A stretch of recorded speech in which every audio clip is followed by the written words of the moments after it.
Welcome to Awesome Movie Year, the podcast where we look back at an awesome year for movies, which is every year. My name is Josh Bell, film critic and writer, and I am joined by my co-host. I'm Jason Harris, filmmaker, comedian, rock and roller. Oh yeah, like Guy Ritchie, rock and roller? Like a guy who goes on the stage and they say, "You want some rock and roll?" And then I give them a rock and roll because I'm a rock and roller. Right. And then they're like, "Hey, thanks for that rock and roller." And then I go home and put my guitar away and cry myself to sleep. All right, I'm sorry I asked. So, this season of Awesome Movie Year, we've been talking about the films of 2007, and we are now at our season finale. That's right. And we left it in the hands of you, the millions of listeners that we have. And we're doing the audience choice episode. This one was all about the Judd Apatow comedies, Josh, because 2007 was the year that Judd Apatow really changed the way comedies were made for the next decade, I'd say. Yeah, I think so. He'd broken out earlier with the 40-Year-Old Virgin. Of course, had worked in TV on Freaks and Geeks and Undeclared.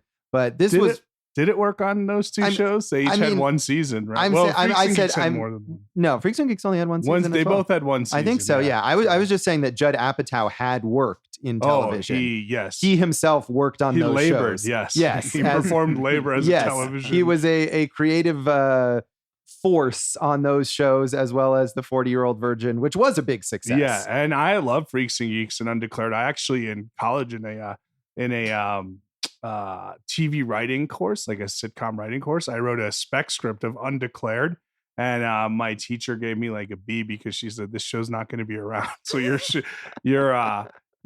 script isn't going to be relevant anymore. I mean, did anyone from that class use their spec script to get a job though? I don't know. I thought it was a good idea for a script, and then also, I remember one of the lessons, like when she's like, "How do you come up with stories?" was steal from other shows that have already been on. And I think she gave the example of like when she was working on Full House, she stole something from Charles in Charge. So yeah, really she sounds like a great mentor. Yeah, it was good stuff. So, well, Judd Apatow did slightly better work than that. But you're right that 2007 was a year when he was everywhere, and just his name on something, even a movie that he didn't write or direct, was kind of this stamp of approval that people valued. So the three Apatow related films that we put to our audience were Knocked Up, which Judd Apatow both wrote and directed, and then two films he produced, Walk Hard and Superbad. And the winner was by one vote yet again, Superbad. Yes. So our audiences really like these tight votes. I think it was, second place was one behind and third place was two behind. So yeah, Superbad won. And I have actually watched it twice in the last few months now. Wow. I have watched it once in the last few months for this podcast. Dave, did you watch it for the podcast? Producer David Rosen? Nope. No. But Dave has watched it in the last 10 years. That's pretty fair. Yeah. Okay. All right. Well, that's something. Dave, you're the Steve Glansberg of this podcast.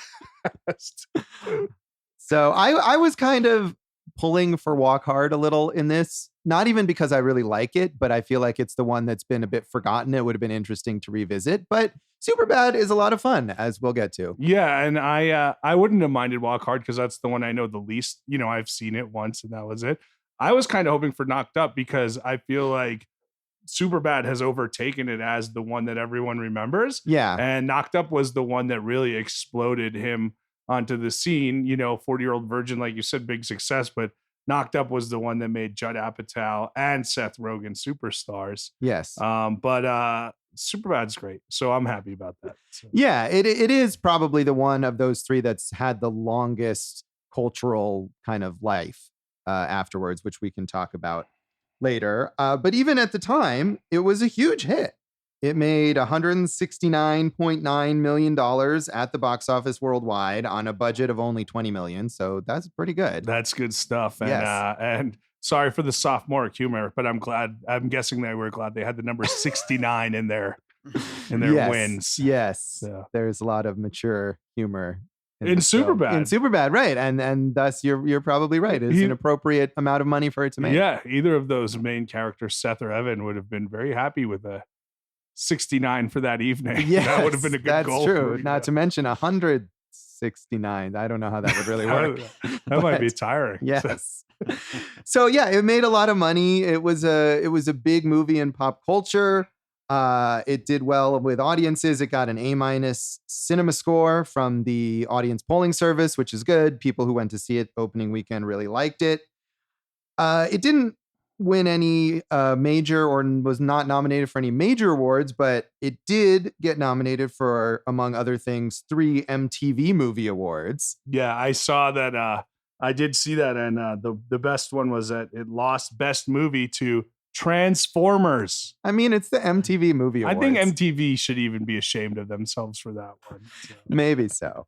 And I was also amused because of the strong Canadian contingent in this film. It did also win 2 Canadian Comedy Awards for Best Writing and for Best Male Performance for Michael Cera. And a Peabody Award. Oh, did it win a Peabody Award? Oh, wow. I think it won, but it was at least nominated for Best New Comedy Performance. Oh, that's impressive. Probably for Cera, I think. He got a lot. He was hitting it hard this year between this and Juno. Yeah, this is our second Michael Cera movie of our 2007 season that we're talking about. He's Seratonly on the scene. Oh, that was really rough there. Let's talk about the reviews, which were also very positive. I mean, it was a huge hit at the box office and it did very well with critics. It has an 87% rating on Rotten Tomatoes.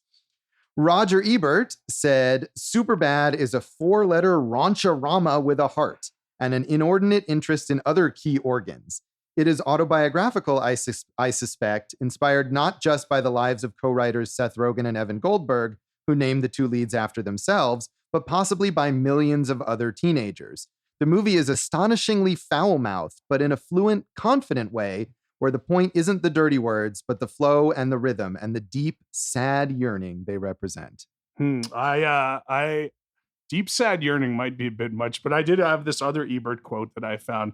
The movie reminded me a little of National Lampoon's Animal House, except that it's more mature, as all movies are. So yeah, that's from that same. That whole review is great because Ebert also goes into some overly personal details about his own childhood experiences. Trying to get the ladies. Yeah, that are really not particularly relevant, but I thought was entertaining. Yeah, I remember in that Ebert documentary, he's like, I was kind of surprised because they talk about his time as a ladies' man in Chicago, as a newspaper reporter. Right, he dated Oprah.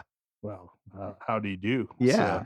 So, going back to the incredible foul-mouthed language in this film. Right. Did you cite the statistics of how many times they say the F word? Yeah, the F word here being fuck. Right. They say it 168 times, which is 1.6 times per minute, and 84 of those fucks are credited to Jonah Hill. Yeah. That makes sense. That is true. Yeah. I think that's probably not quite as many. I'm not sure about this, but that's exactly half the fucks, Josh. Yeah. No, what I mean is, so does that mean the other half come from Michael Cera or from all other characters combined? Everyone else. Oh, all right. Yeah. But no, what I was thinking of was that I always read about, and this may not be true, that Blink 182, the 182 in there is a reference to how many times they say fuck in Scarface.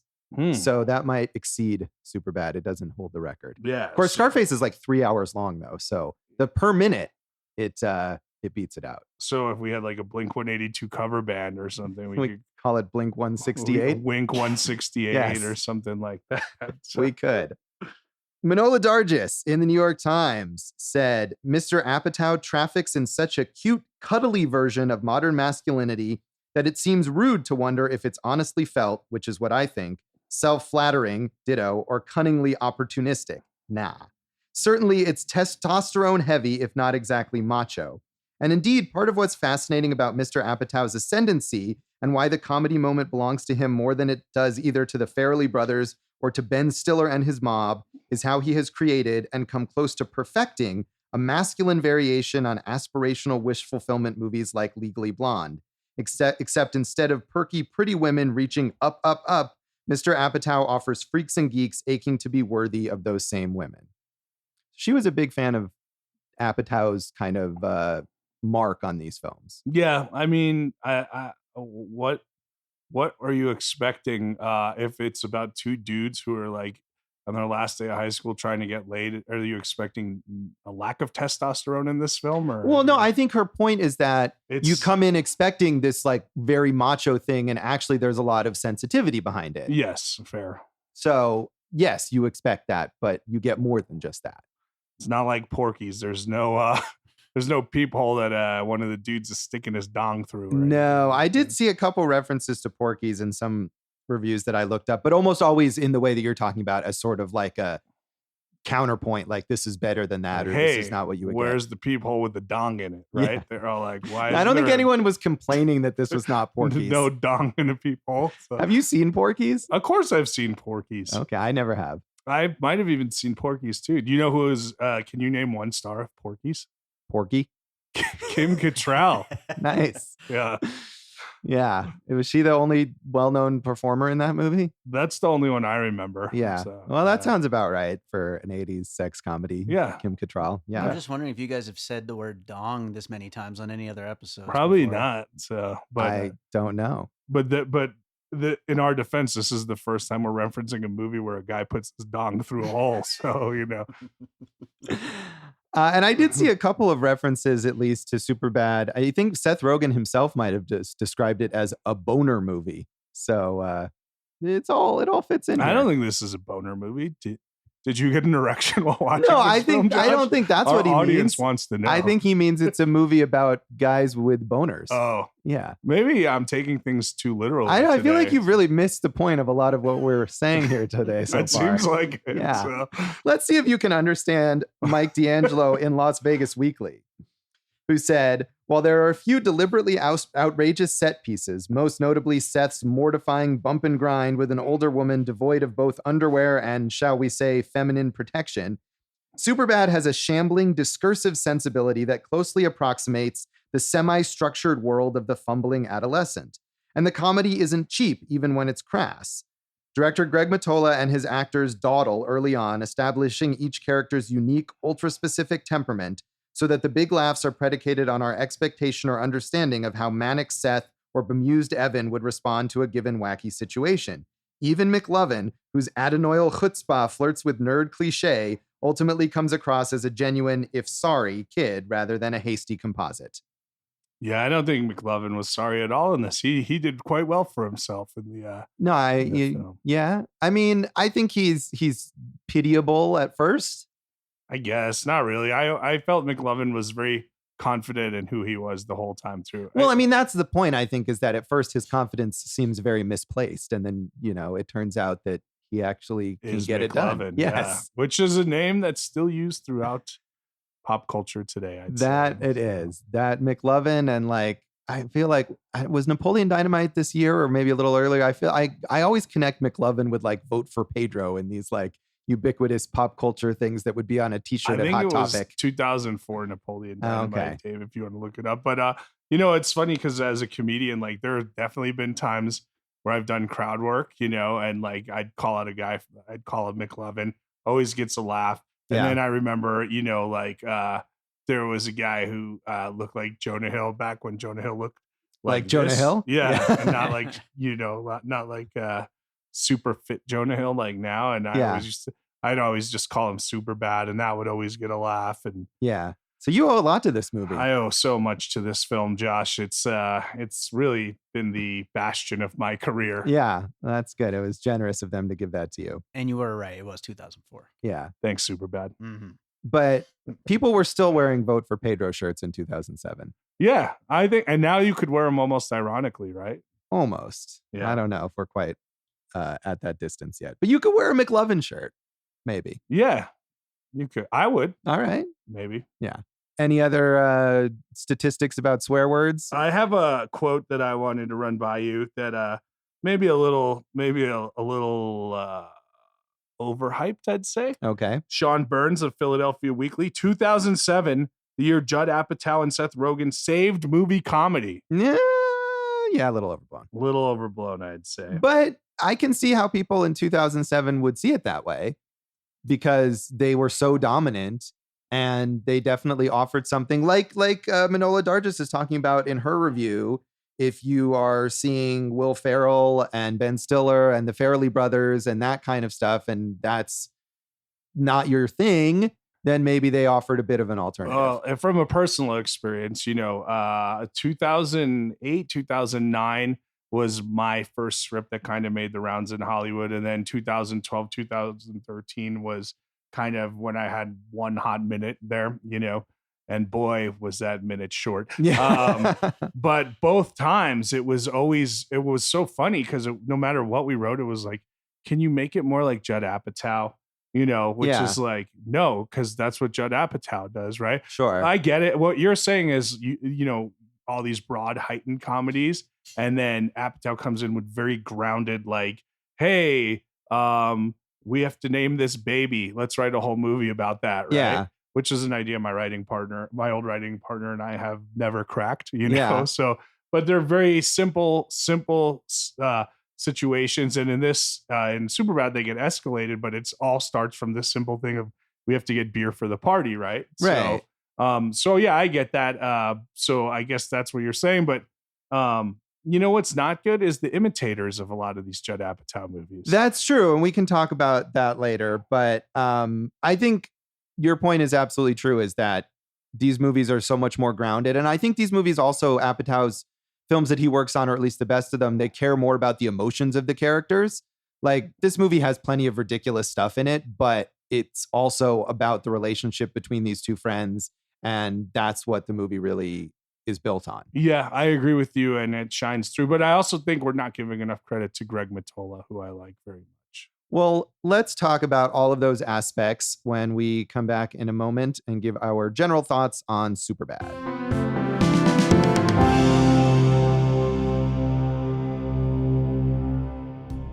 Today's episode is sponsored by the Golden Tiki, recently named one of the top tiki bars in the United States by the Food Network, and also one of the top 10 best nightlife destinations in Las Vegas by USA Today. They've got great rum, mixed drinks, and of course the Dole Whip. They've got theme nights, DJs, all kinds of fun stuff, including Al and Bud's Oasis, who are two robotic parrots that put on a great show every hour on the hour. So next time you're in Las Vegas, make sure to check out the Golden Tiki on Spring Mountain. Welcome back to Awesome Movie Year in the season finale of our season on the films of 2007. And we're talking about our audience choice, which is Superbad, directed, as Jason just was pointing out, by Greg Mottola, who I know you're a big fan of. I'm a big fan of Greg Mottola ever since The Day Trippers, which I love and highly recommend that movie. And I know a lot of like independent filmmakers are big fans of it, including Ed Burns, who we like very much on this show. So, well, I feel like it's been a number of episodes since we brought up Ed Burns, and I'm glad that we got him back in the mix there. Yeah. So, I mean, but The Day Trippers is just a very, it fits this kind of grounded idea of like, hey, this family has to go into a city and they're like spying on this husband to see, if he's having an affair or not. It's really funny, really well written. And then Adventureland, who doesn't like Adventureland? You know anyone who doesn't like Adventureland? Nope. I'm sure there are some. I like Adventureland. I remember watching The Day Trippers and being kind of underwhelmed. Yeah. Possibly because both you and another friend of mine had told me how great it was. And I was anticipating, and I just thought it was okay. And I was very whelmed. I was whelmed. Yeah. You enjoyed it quite a bit. I just watched it again last year, maybe. And and it was great again. So, all right. But yeah, I mean, the only one I didn't see was like Keeping Up with the Joneses of his. Yeah, that's not so good. Not so good. Yeah. But he's good. And then this is probably the height of his yeah, this movie. I mean, it's hard. Like, he does a perfectly good job with this movie. I'm not sure, like, in terms of listing who gets the most credit for it, if I'd put him at the top there in terms of who makes this movie work. I kind of wonder if you took this script and these actors and you could have had any number of people directed and it would have turned out just as well. But he does well, look, he did Undeclared and he did Arrested Development, as a director, and he's proven to be very adept at comedy. And I think when you get to Act 3 and like the big McLovin police scenes where they're just like setting the car on fire and stuff like that. I feel like he does shine in the way he did those, and it almost like a Linkletter type situation there. Yeah, I don't know if I would go that far, but I think he executes it well, and probably having worked in TV, he has experience with just kind of taking the writing and putting it on screen, and I think it translates well. Yes, I'll agree. He did take the writing and put it on what I'm screen. saying without adding so much of his own stamp to it. Right. Well, I mean, there's so much improvisation in this Right. in this film, as is a stamp of many Apatow movies. That is true, sometimes to their detriment, but not really in this case. I don't think so. I think this was one of the best ones, as when Seth and Evan look at the McLovin fake ID for the first time, and Jonah Hill says, "You look like a future pedophile." Yes, that was an improvised. Yeah, there's a lot of funny improvisation in this movie, and so to go back, of course, we have Jonah Hill as Seth, Michael Cera as Evan. They're best friends who are about to graduate from high school, and they want to get laid. They get invited to a party by popular girl Jules, played by Emma Stone, in I think her first ever role, or her first film role, at least. This was her first film role, as far as I know. And I got to say, that was one award that did surprise me, that at the Young Hollywood Awards in 2008, very prestigious award show, by the way. Absolutely. Emma Stone was the exciting new face. She was nominated for that. And I don't think, like, she's great in everything. We love Emma Stone. Did you think her face was not exciting? I'm still excited by her face in a very proper manner. So yeah. But what I'm saying is, like, her part, they gave her that exciting new face nomination. Right. Her part was let's say she made more of it than what was on the page. Yeah. So I was surprised that she got a nomination at such a high powerful award show like the Young Hollywood Awards. Yeah, exactly. Yeah. I mean, I think you're right, whether the integrity of the Young Hollywood Awards aside. Her part isn't huge. And I mean, both of the girls that they're chasing after, both her character and Becca, played by Martha MacIsaac, who is the one that Evan has a crush on, they're not super substantial characters, and that's one possible shortcoming of this movie. But I do think both of them make the most of that small part. 100% agree. Yeah.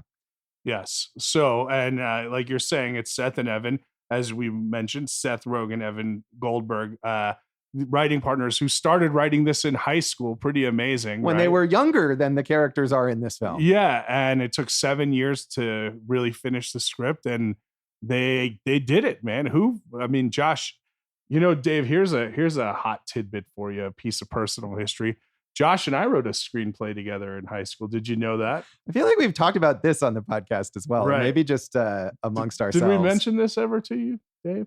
I'm almost certain that you have before, but I can't quite remember the details. I have a friend who's a big time producer now, and back then he was making softcore, maybe Skinamax movies, and there was a movie with Dean Cameron called Miracle Beach, where he gets a genie and maybe makes some sexy wishes with the genie or something. And they were looking for a sequel. And that's the first script Josh and I ever wrote. Wait, I thought our script was about the genie and the original was about something else. Maybe Miracle Beach 2 was ours. The Lucky Wish. Yeah, right. Yeah. That's right. I think we might have come up with the genie. We might have. I don't remember. In our brilliance. But in the original Miracle Beach. But two funny things about this. One, we did have two Russian characters. This was in the mid-90s, Vladimir and Pavel, who, before it became trendy, like if you would say, "Hey, you look stupid," they would say, "If by stupid you mean smart," right? Like you're giving it all away here. Well, it's never going anywhere. And also, you're wondering if we sold it? No, my producer friend optioned his own version of the movie. Although, to be fair, it was not ever made. No. And the fans of Miracle Beach are waiting for that sequel, Josh. They sure are. I'm just glad to know that we can still make it one of these. Yeah, there's still hope. We can fan fiction a Miracle Beach sequel or what? I hope we could. But Seth Rogen and Evan Goldberg were more successul than we were. Well, and maybe we should have started when we were 13. We were like 16 when we wrote that. We were already past our prime. We were behind, 3 years. They had a 3-year head start on us. They did. But I think this speaks to something that I can't remember which review, but another review that I had read somewhere talks about how so many teen movies, you can tell this was written by an adult based on kind of fuzzy memories of teenage experience. And the authenticity in this movie comes from the fact, at least partially, that these writers worked on it starting when they were teenagers. Right. And I just listened to Seth Rogen on a podcast, and he was saying a lot of the stuff from the original draft did make it into the movie. So that's pretty cool. Yeah. And a lot of it came from their lives. I mean, not only the names of the characters, but I think I saw something else about him saying that the sort of story that Evan recounts to Becca about the night that he and Seth and Fogel, aka McLovin, had, where they basically sit in the basement and get drunk and then try to go to a nightclub and get kicked out and then puke on each other, was in fact exactly what Seth and Evan and their friend, who was also named Fogel, did when they were in high school. Well, there you go. So Josh, you were not a big partier in high school. I was not a big partier in high school. Yeah, we forgot to talk about this earlier, but did you see this movie when it came out? Yeah, I mean, we were not in high school when this movie came out. No. Yeah, I must. Of course, I saw this when it came out. Like, I was so excited for it, and it was great. I loved Superbad back then, and you still love it. I think it's really great still. Yeah. Yeah. What's the best thing about, like, what do you think works the best about this movie? You know, and we keep talking about them trying to get laid and blah, blah, blah. But the relationship between the two of them and the idea that they are going to be separating at the end of the summer and haven't had that discussion. Like, I think that relationship is why people are like, oh man, this is why this is so good. Sure, we all tried to get laid in high school, but really we all had those situations where we were going to be leaving our friends and had to face that. And I think that worked really well, and of course it made me laugh throughout. So those were the things I really liked about it. Yeah, I think so too. I think that relationship is really important, and especially because, as we were saying, the female characters are not that well developed, that there's not as much of an investment in, like, are they going to get together with these girls that we don't really know that much about? It's really about, their friendship and whether they'll stay friends and if they can admit to each other, as they do in that great scene towards the end, about how much they care about each other. Right. And that really works well. And I think that goes back to also what we were saying about Judd Apatow, is that he gives us that in the movies that he works on, this isn't just about the crazy, funny things that we see, but we care about these characters, their development and their relationship. And we want to see them have a positive relationship with each other. And I think that works really well. And Jonah Hill and Michael Cera do really good jobs of giving you that in their performances. And you feel like these are genuine guys who care about each other. And you can see the rapport that they've had for years and years and years as they've grown up together. I agree with you. I think, Seth, at some point, you're like, man, Seth's not being a dick. But then he has that redeeming moment where he, literally, like, it's almost like The Bodyguard, where Kevin Costner has to carry Whitney Houston and the safety. He does that for Evan. So everything is kind of redeemed. You get it right away where they're on the phone and they're talking on the phone, and then you see Seth, who's in the car, pull up to a house, and Evan comes out of the house, and they kind of like, okay, cool, right, get off the phone. Yes, because now we see each other in person. Which I've actually, we've done that before. Yeah, I think we have before as well. Yeah.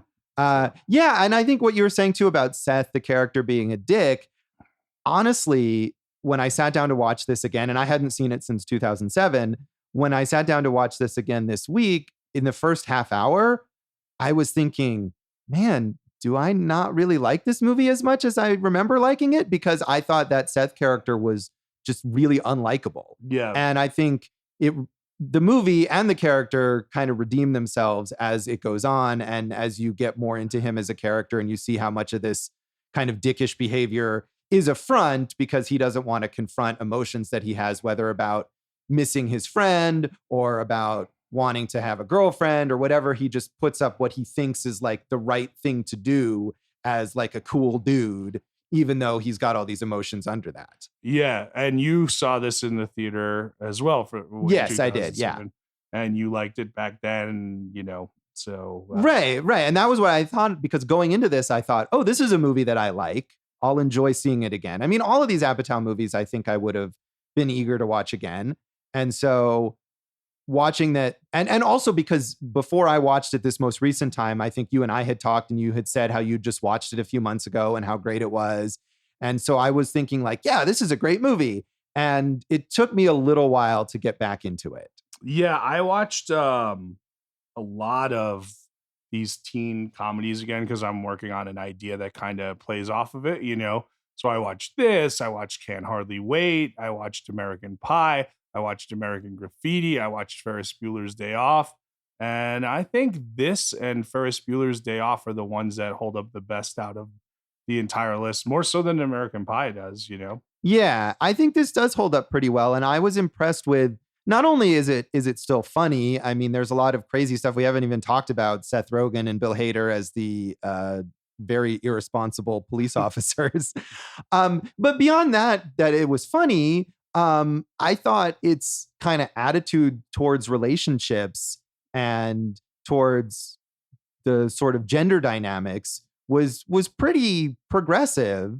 And the fact that it presents Evan as this guy who he's genuinely concerned about respecting women, and not, again, in a way of just like, this is how he thinks he's going to look good, but that's just how he wants to be. And he's eager to shoot down any of Seth's kind of semi-misogynistic or sexist comments that come up. And I thought the movie did a really good job of showing that as a natural facet of the character without trying to lecture you about anything. I thought so too. And it just kind of shows where we are, how politically correct we've moved, because some of Seth's stuff, and I think even Seth was, you know, for a high school kid, he's pretty progressive too, you know? So, but you know, he's also a red-blooded American male who's trying to get laid, right? You know, and it's like, some of that does not, I'm not going to say it doesn't age well, but it doesn't hold up in today's politically correct environment.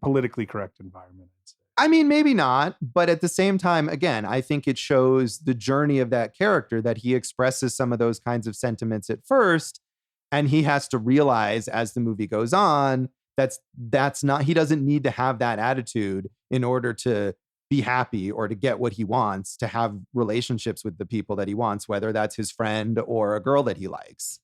So yeah, I think it kind of comes around, and again, without lecturing you, shows that this maturity that he comes to is important. It's good that they let these characters grow and even learn from the mistakes they're making during that day. Yes. Yeah, there's real character growth in this movie. Again, it's not just about being funny. So do you want to talk about the McLovin stuff with Rogen and Bill Hader? Yeah, because that stuff is funny, but that was probably the stuff where somewhere around the middle of this movie, I thought, okay, this is getting it drags a bit. It's a long movie for this kind of movie. Yeah, I can see that. It's an hour and 53 minutes and everything. But that's that, you know, they basically take him on an into the night wild ride type thing. And I do agree that it drags at points, but I thought, like I said, the crescendo where they're going to burn the car and Van Halen's playing in the background, not Van Hagar, Josh, because I like David Lee Roth.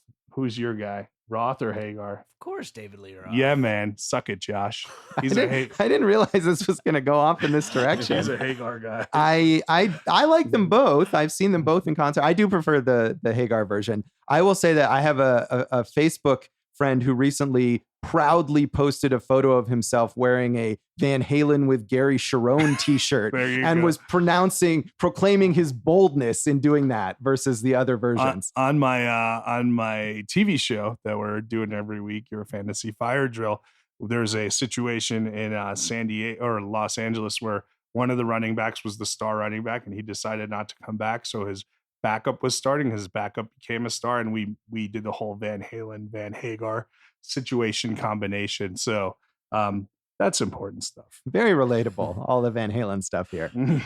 Anyway, I like that stuff where, they're doing crazy loops in the car and, they light it on fire and it's a big party and, something McLovin can tell the grandkids about. That's true. Yeah, it's all fun. It just felt like the longer that it went on, the further it got away from what the story was about.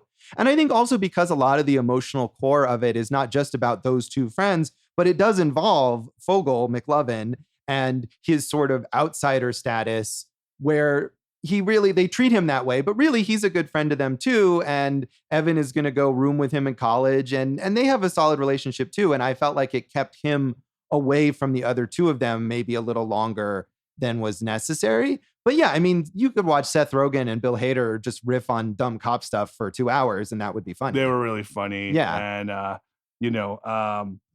did you know that originally the Seth Rogen character is at Officer Michaels? Yeah, I don't remember. Kyle Gass. It's supposed to be Kyle Gass from Tenacious D, who Dave loves. Oh, yeah. That could have been funny. Yeah, I mean, if they had made this movie earlier, of course, Seth Rogen would have played Seth, but he got too old for it. Yeah. Yeah, because that's what happens in life. You get older. Yeah. That's so true. So, but Judd Apatow knows that very well. He's made some movies about it. Yeah. So, did you know this is Eminem's favorite movie? I read that somewhere. He's got references to it in some songs of his. Yeah. I'm not an Eminem fan, so I've missed that, but I could see him being into it. I think this is just a very funny movie, and there's a lot of when I call Dave Steven Glansberg, that's a reference to the film where Evan's like, I gotta go, and he's like, what? So I'm supposed to eat lunch alone or dessert alone, like Steven Glansberg? Yeah. And they just cut to a cutaway shot of a dude eating alone. That's hilarious to me. There was good detail, or Dave Franco's character who has the one line, and they say it's just soccer, Greg. And just in that moment, you can just imagine that whole character, dude who cares too much about soccer, dude who eats dessert alone. You can get something out of that. Well, because in that moment, Seth says to him, Greg, why don't you go piss in your pants again? And he's like, that was 8 years ago, and he's still referencing that. Right. I haven't seen it in so long, but I remember Joe Truglio being one of the funniest. Yes, he's hilarious, and they do a great reference there. It's so tiny where Latrulio is the guy who backs the car into Seth and now has to get them beer. And that, I think, was one of the other great things about it is everything elevated in a very natural way. Like, you didn't feel like anything was out of place.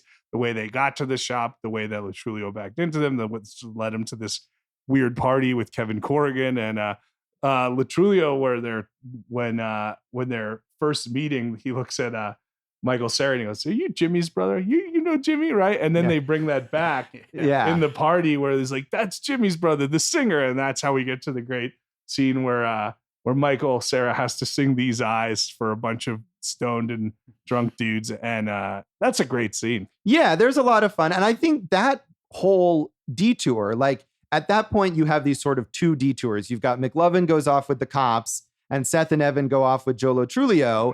And that detour of theirs, where they go to the crazy weird party and they have to steal the booze, lasts just as long as it should. And then McLovin is still out with the cops. Right. And that, they come together. They do, but it takes a little while. But that's the party that I don't remember, but it was probably Mike D'Angelo's review that you referenced, where they talk about the woman who, as Seth said, perioded on him. Right. So. And that's another, I feel really like, funny, kind of also iconic. I was remembering, not having seen this movie in 12 years, I was anticipating that, when does that happen and who does it and how does it come about? And then there it was. Yeah. He yells, "Someone perioded on my fucking leg." Yes. That's just funny sentence construction. So. Yeah, that is good. And Carla Gallo, who has worked with Judd Apatow on a bunch of things, very funny in that little part. She always maximizes her screen time. She did I always think of Forgetting Sarah Marshall, where she's got the one sex scene with in the montage of sex scenes with Jason Segel, and she's like, "Do you want to just feel good, baby, baby?" And she keeps saying that, and then in the end, she wants some very rough, aggressive sex. She maximizes her screen time. Yeah, she's funny. I don't remember that bit from Forgetting Sarah Marshall, but she definitely was memorable here in this movie. Should we also talk about Christopher Mintz-Plasse as McLovin, who now is McLovin for the rest of his life, but did a really good job. He's great in it, and screen debut.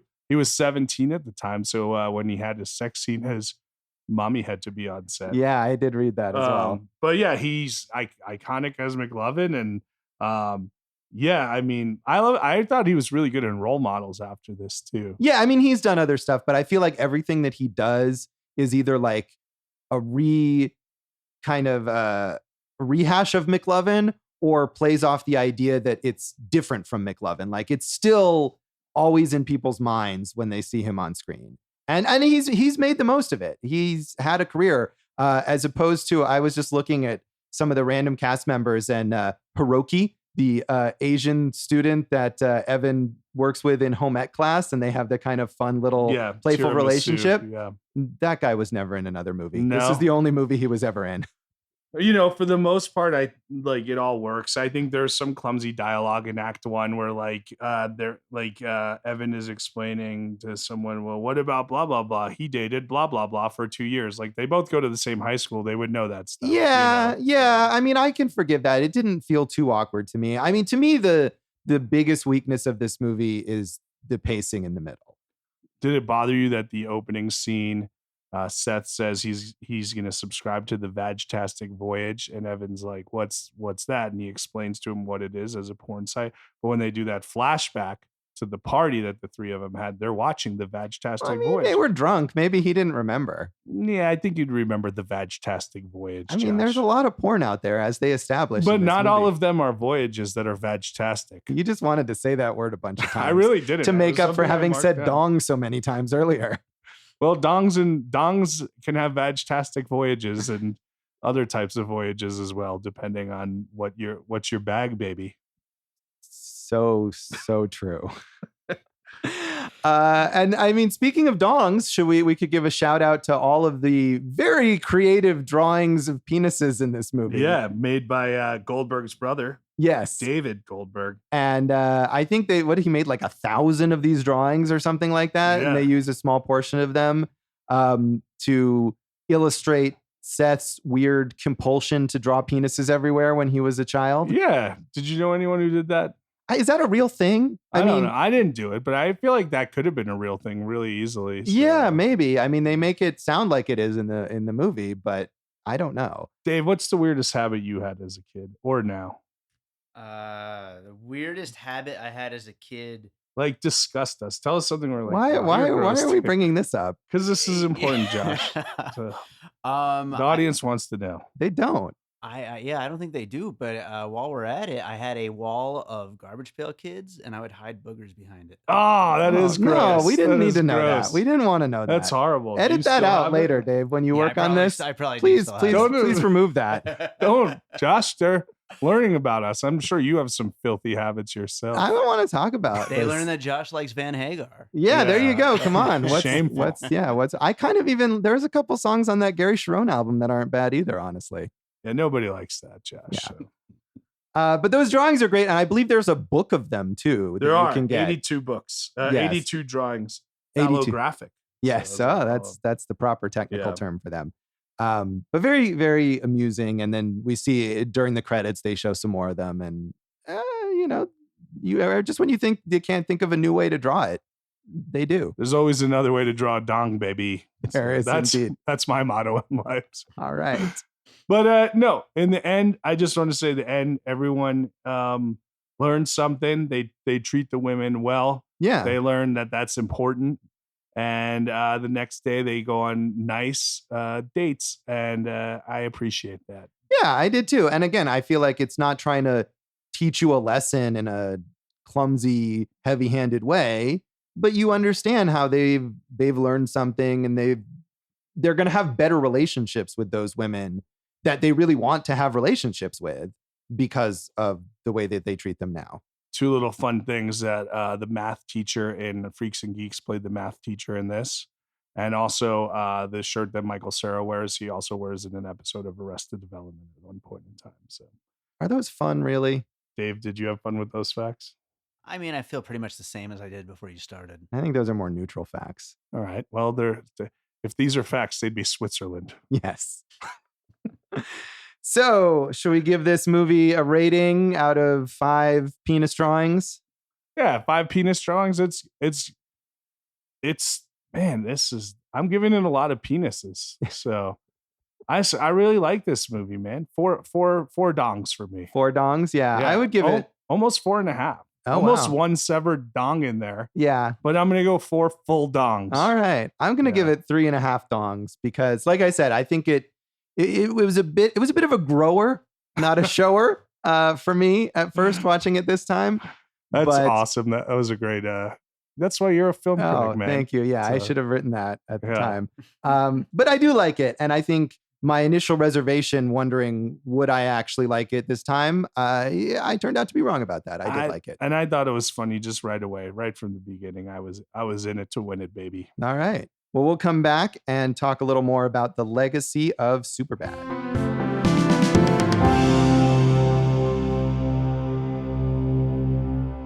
Welcome back to Awesome Movie Year and our 2007 season finale, talking about the audience choice winner, Superbad.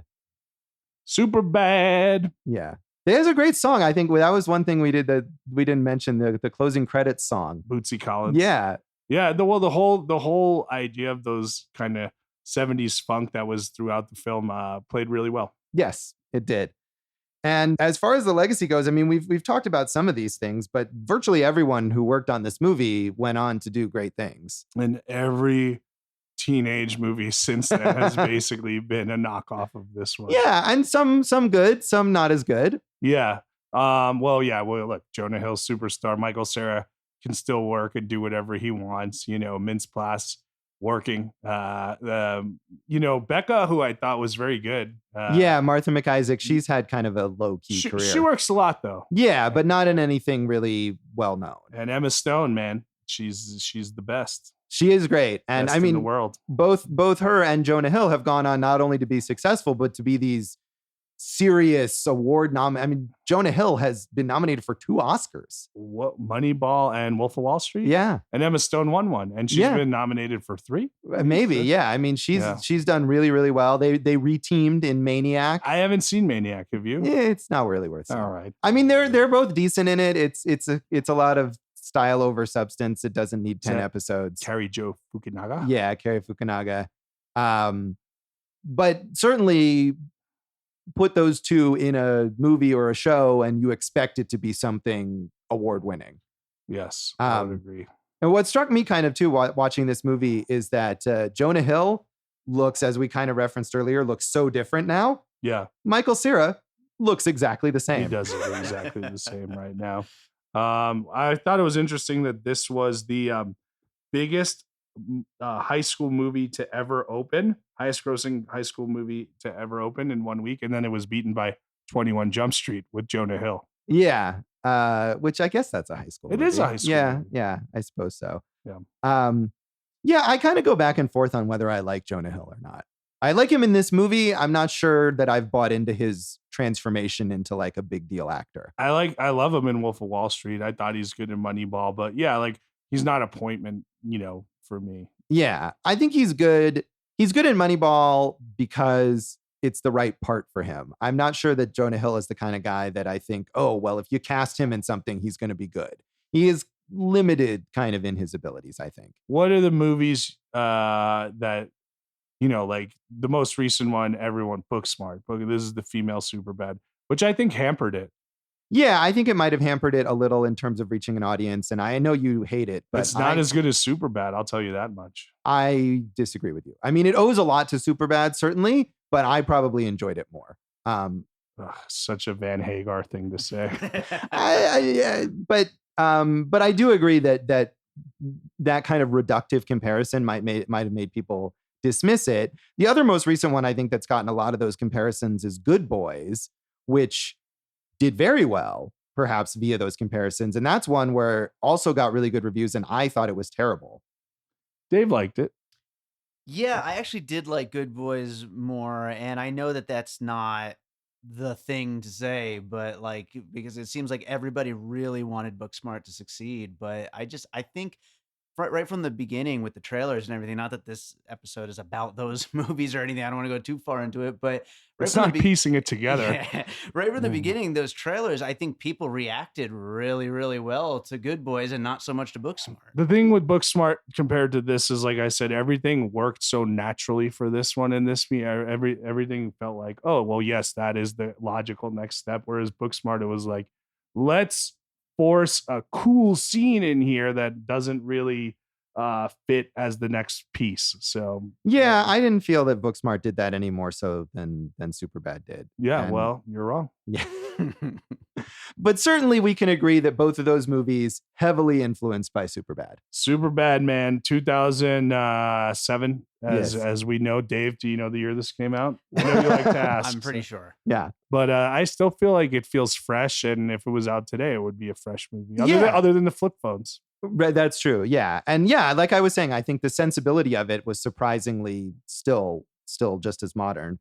So also Seth Rogen and Evan Goldberg continue to be very successful behind the scenes. I mean, of course, Seth Rogen as an actor is very popular, but they've written and directed films. They hadn't directed yet at this point, but they ended up working on a couple features as directors. This Is the End and The Interview. And they've also worked in TV with stuff that they co-created, directing Preacher and Future Man. I'm kind of up and down on them as like filmmakers and writers. They're doing great though.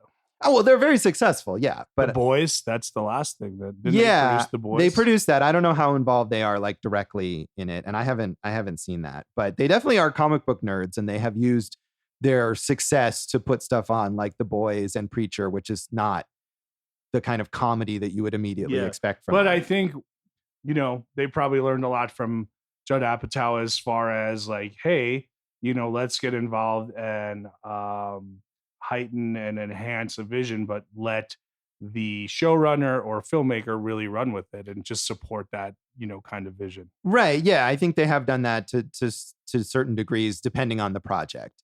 But in terms of the projects where they're more directly involved, I don't know. Were you a fan of This Is the End or The Interview? They're both fun, but both forgettable. This Is the End is better than The Interview, but they're both kind of forgettable. Yeah, I agree. I think they're both these like super, super high concepts that like, I think it's actually the opposite of what we were just saying that Apatow does really well is something grounded that's about relationships. Both of those movies are about crazy big ideas and action set pieces and stuff, and they lose sight of relationships. Yeah. We obviously talked about Edgar Wright before, and This Is the End and The World's End came out about the same time, and both of them didn't love. But I think Edgar Wright is much better at doing that sort of thing than Rogen and Goldberg are. Yes. Yes. And what about your guy, Greg Mottola? His career. Hey, dude, I'm so excited for what he's got coming up. What does he have next? He's doing the Little Dicky TV show. What? Rapper Little Dicky, that guy. Suburban white guy who feels like he's bound to be one of the greatest rappers of all time, and now he just has to prove it. I feel like it's going to be really funny. White guy comedy rap? No one wants to see that. Never heard of that. Yeah, definitely. What an not. inside joke. Yes. Because our producer, AKA Jewish Dave, used to be a white guy comedy rapper. And is still a white guy. And yes. But I will say, Lil Dicky, not funny at all. No, but who knows? Maybe Greg Mottola will get that funniness out of him. I mean, I've know. never seen anything with Lil Dicky where I can judge that one way or the other. I mean, I've seen like music videos and stuff, and just I don't know. I think the thing about Greg Mottola though is what I was saying before, that he's good at bringing something to life, like he does here with Rogen and Goldberg's vision. But I don't know if the starting point is Lil Dicky, how much he's going to bring to it. Right? Yeah, I want to see him do more movies. I do like Greg Mottola, and I was also thinking like 2007. So. You know what I'd love to see? A 20-year, like this movie 20 years later. Yeah. What are these guys doing? When it's their Right. 20-year reunion and everything like that. Yeah. That could be a fun thing. That would be really cool. Yeah. So yeah, I agree. And speaking of, we're mentioning our last episode on Hot Fuzz. Greg Mottola, of course, also directed Paul, starring Simon Pegg and Nick Frost and Seth Rogen. I never saw Paul. You're clearly not a big Greg Mottola fan. Yeah, I'm not. Paul is all right. It's better than Keeping Up with the Joneses that you mentioned before, which is just absolutely terrible. Yeah. Well, I'm not going to see that. And that's the last feature that he made. But I do love Adventureland, and I think Adventureland and Superbad and The Day Trippers probably represent the best kind of thing that he can do, which is that more grounded, everyday kind of comedy. Yeah. Those are the 3 to see from Mottola. Yes. If you're like, hey, I want to watch 3 Greg Mottola movies. Which You might. should I watch? After listening to this podcast. Yeah, I would say start with The Day Trippers. Yeah. Then you go right into Adventureland. Uh-huh. And then you finish strong with Superbad. Right. You know who might enjoy that marathon? Greg Mottola. Ed Burns. Ed Burns. Yeah, he would. I thought Come you were on, going to man. say Sammy I Hagar. gave you an opening for an Ed Burns reference and you didn't take it. Oh, well, I blew it. I do want to say about Christopher Mintz-Plasse, who we kind of dismissed here. You dismissed him. I did, said I liked him and a so lot to in go Role back Models. to my dismissal of him, I do like him. I still think that most of the parts he does are playing off the idea of McLovin, but sometimes that works really well when he's like the villain in Kick-Ass 2, and you think, oh, it's McLovin, and then he kind of subverts that in order to be this evil guy. That was entertaining in a movie that's otherwise not good. I didn't see. Wasn't he like in Kick-Ass, the original Kick-Ass, as like a good guy McLovin type? I'm trying to remember. I don't think he was in the first one, but he's definitely becomes a villain in the second one. And maybe he was in the first one too, but those movies are not very good. But I do like the idea of this nerdy guy who is tired of being picked on as the nerd and takes that into super villainy, kind of like Jesse Eisenberg as Lex Luthor. I think it's a similar kind of transition that it makes. He's doing great as a voice actor. That's true. He's in all those How to Train Your Dragon movies as well. So yeah, sorry, Christopher Mintz-Plasse. I didn't mean to be down on you and your Loyal career. listener, Christopher Mintz-Plasse, shout out. I still care about you. Yes, buddy. That is very generous of you. Anything else about people from this film and what they've gone on to, or how it's been influencing other films? Clark Gregg, he's just chilling in the background in one scene, right? Clark Duke, not Clark Luke, Gregg. Yeah. Clark Gregg is a large black actor. That is African-American actor. definitely wrong. Clark Gregg is the star of Marvel's Agents of S.H.I.E.L.D. A small white. I don't know who you're trying to get to there with. Maybe Bill Duke? Bill Nunn? Bill Duke is a large black guy. That's true. And so is Bill Nunn. Right? Okay. Yeah, we're really getting Neither off. of these are Clark Duke or Clark Gregg. Right. Clark Duke is the one who's actually in this movie. And Yeah. I did notice him as well. He doesn't even have any lines. He's just in the background. There's a lot of those He does guys. have a line. It says McLovin is a badass. Oh, does he? Okay. Yeah. I didn't even notice that. That's how little of an impression that he makes. But there are a lot of background people. I mean, Danny McBride and Jody Hill and Ben Best, who of course have their own big comedy brand. They're kind of in the background there in the scene at the weird adult party that the characters go to. So I didn't even notice that. I didn't notice it either, but I noticed it in the credits. Yeah. And then read that online. And yeah, I mean, Apatow, I think, creates this kind of just orbit of all of these comedy people around him. And so they'll all just like show up for whatever he's doing. Yeah. I mean, it looks like it's fun, right? Like Yeah. if you're going to have to be in a movie for a day, like, hey, can you just give us a day? There will be beer on set and you can party with a bunch of cool people, fun Right. people. Yeah. This looks like fun. Yeah. So, well, and what about Apatow himself? Do you think how has his career progressed since this? I don't know, man. I mean, I was this the last great Apatow production? No, because I like Sarah Marshall, right? Yeah, You know, yeah. I mean, so- and he's put his name as producer on a lot of things where his sort of influence isn't that relevant. Yeah. So there may be other movies that I didn't even remember. And that he's he doing a lot of produced. HBO documentaries, which are cool, you Yeah. know, but I like This Is 40, but there's been really nothing memorable to me for a long time. I know I don't watch a lot of streaming, but the Netflix series Love was fantastic. I thought. liked the first season, but not enough to really push me into the next seasons. And I love the think, whole and thing. he was a producer on Girls, which was, very successful. Right. And that was so up and down there. There would be like one season that's amazing, and the next season would just be a total failure. Sure. Then the next season would be amazing. And then so on and so forth. So Right. Yeah, I never liked Girls, and I haven't watched Love, but and as a director, Apatow kind of slowed down a lot. He's been working a lot more as a producer. and a stand-up comedian. Mhm.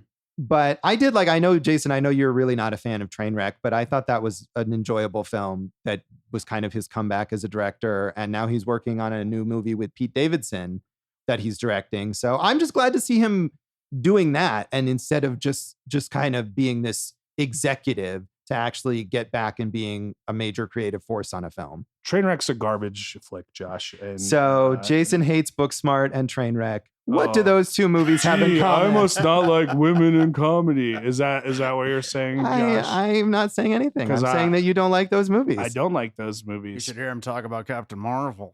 Captain Marvel's not even a comedy, man. So no, you were just saying positive things about Girls, which I don't like at all. I thought Girls had 3 great seasons. Yeah. Search Party is a female-driven TV show that is, again, in this orbit that I like. I like Search Party too. There's plenty of women comedic actors that I like. I just don't think these are good ones. Yeah, that's How fair. about that last Melissa McCarthy movie? That was a great movie. Which one? The one where she plays the lady who... Can You Ever Forgive Me? Or... Yeah, that's a great film. Yeah, that is a great film. Yeah, a lot of bad Melissa McCarthy comedies. I feel like like Trainwreck, there's just nothing earned in that movie. Yeah, no, that's fair. I think Trainwreck is mixed, but my point being just that I'm glad to see Apatow work as a director and a writer, and not just as a guy who greenlights stuff. Yeah, fair enough. So we can finish ruining Jason's reputation here. And wrap this up. Just ridiculous, you guys. Ridiculous. For the record, I don't like Trainwreck either. So. I like The Heat. That was a very, very female-driven comedy. Yeah, by Paul Feig, who worked with Judd Apatow in the Freaks and Geeks days, and probably owes a lot of his career to Judd Apatow too. A lot of these guys probably do. They do indeed. So that is Superbad. Thank you to everybody who voted. All 3 of you, 1 vote apart. It was pretty amazing. We had more than 3 votes. We did. It was closer to 1 million than it was 3. That is wrong. But we did. It was more than 3. We did have good spirited discussions, and we appreciate that. Yes, we absolutely did. And I think we would have had a great time talking about either of those other movies. And that's the greatness of Judd Apatow in 2007. Yeah. So come back, Judd. Give us some good stuff coming forward. Yeah, exactly. That's what I was saying. So that's Superbad. And that is this episode of Awesome Movie Year. And this season, although we have a little extra thing coming up. Hey, Judd Apatow directed Funny People, right? He did. Yeah. Yes. That's all males. And I hate that movie too. And that's I really comedy. feel like you're doing more than is necessary to defend yourself here. I didn't appreciate it, Josh. All right. It was just a harmless little jab. Well, I took it too personally. You clearly did.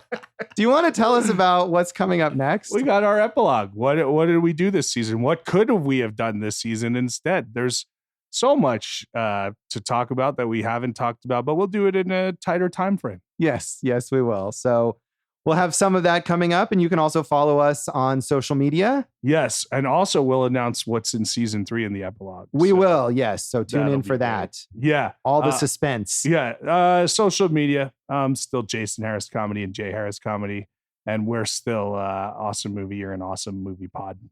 I am still at joshbellhateseverything.com, at Josh Bell Hates Everything on Facebook, and at Signal Bleed on Twitter. And you can check out our producer, David Rosen's great podcast, Piecing It Together. You can find it anywhere you're listening to this podcast, and at Piecing Pod on Twitter and all that stuff. And join our Facebook group, Popcorn and Puzzle Pieces. And that's where you can vote for our Audience Choice Award, or not award. We keep calling it that. It's the Audience Choice episode, who was the best lead singer of Van Halen? Because there's 3 choices. There are 3 choices. Tune in for more of that exciting Van Halen discussion and our epilogue to our 2007 season. Thanks for listening to Awesome Movie Year. Thank you for listening to Awesome Movie Year. Make sure to follow Awesome Movie Year on Facebook, at Awesome Movie Pod on Twitter, and at Awesome Movie Year on Instagram. And if you like the show, review us and rate us with 5 stars on Apple Podcasts.